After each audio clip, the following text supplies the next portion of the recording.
kama unavyoona kwenye ile jiwe kubwa mbele ya kituo cha 8, akina mama wanamlilia Yesu. Haya mawe yana miaka na miaka.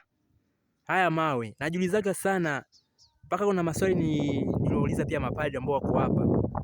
Hivi haya mawe hayadondokagi? Kwa haya mawe jamani, yana historia yake. Kwa hiyo unaweza pia ukaja kusali hapa popote unakaa. Kama unavyoona mandhari iko pale, kuna mawe mengine yako pale, kuna mengine yako pengine pale. Umeona jamani? Hasa ni wewe tu sasa kuchagua jamani. Umeona mandhari hiyo? Kwa hiyo tulipotoka kule nilikuwa ni kituo cha 7 na hiki ni kituo cha 8 ambapo kinasema akina mama wanamlilia Yesu.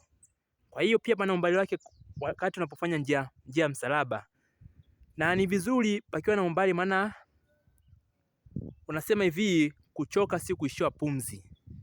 Kwa maana Yesu aliteswa, alivumilia kwa sababu ya dhambi zetu. Kwa hiyo mimi nawakaribisha jamani, muje huku, muje jimbo la Mwanza katika mlima Maria Rita.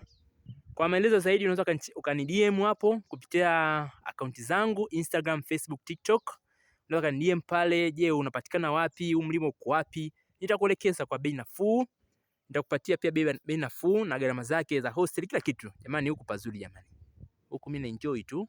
Umeona jamani? Unashindwa wapi jamani? Umeona Umeona mandhari hiyo? Baba. Karibuni Huruma ya Mungu Media.